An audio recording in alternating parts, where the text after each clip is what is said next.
கர்த்தருக்கு மகிமை உண்டாகட்டும். இந்த சந்தோஷமான காலை வேளைக்காக கர்த்தரை அதிகமாக ஸ்தோத்திரிக்கிறேன்.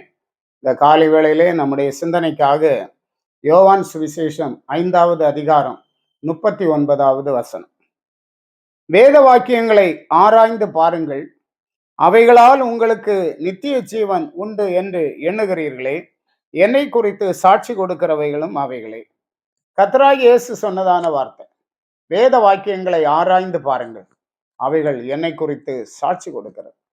இயேசு மெய்யான தேவன் என்று சொல்லி இந்த வேத வசனங்கள், வேத வாக்கியங்கள் சாட்சி கொடுத்து கொண்டே இருக்கிறது. அவைகளால் உங்களுக்கு நித்திய ஜீவன் உண்டு. இந்த வேத வாக்கியங்களை நாம் ஆராய்ந்து பார்க்க பார்க்க பார்க்க நாம் பரலோக ராஜ்யத்துக்கு பங்குள்ளவர்களாய் இருக்கிறோம். இயேசு சொன்னார், இந்த வார்த்தைகளை கேட்டு இவைகளின்படி செய்கிறவனை கற்பாறையின் மேல் வீட்டை கட்டின புத்தியுள்ள மனுஷனுக்கு ஒப்பிடுவேன் என்கிறார் என்று பார்க்கிறோம். அன்பான தேவ பிள்ளைகளை, நாம் யாவரும் புத்தியுள்ளவர்களாக காணப்படுவோம். கர்த்தருடைய வார்த்தைகளை நம்முடைய வாழ்க்கையிலே கை கொள்ளுவோம். கர்த்தர் நம்மோடு இருப்பாராக. அப்போஸ்தலர் 17:11வது வசனம். பெரோயா பட்டணத்தில் உள்ள ஜனங்கள் சொல்லுகிற வார்த்தை.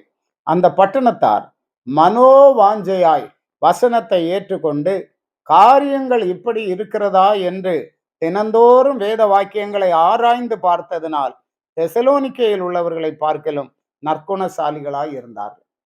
தினந்தோறும் வேத வாக்கியங்களை ஆராய்ந்து பார்த்தார்கள் பெரோயா பட்டணத்தார். ஆகவே அவர்கள் நற்குணசாலிகளாய் இருந்தார்கள்.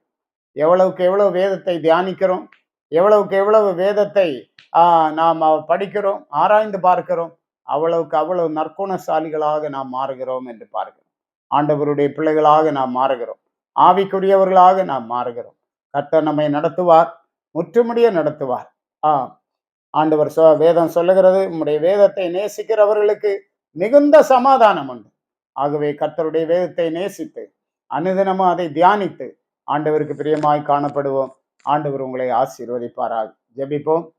நல்லவரும் நன்மை செய்கிறவரும் ஆண்டவரே, எங்களுக்கு போதுமானவருமாய் இருக்கிற அன்பின் கர்த்தாவே, நாங்கள் ஸ்தோத்திரிக்கிறோம். இந்த அருமையான காலை வேளையிலும் கூட கர்த்தாவே, உம்முடைய வேதத்தை நாங்கள் தியானிக்க வேண்டியதன் முக்கியத்துவத்தை நாங்கள் அறிந்து கொள்ள கிருபை தந்தீர். நன்றி சொல்லுகிறோம். வேத வசனங்களை ஆராய்ந்து பார்க்க கிருபை தார்.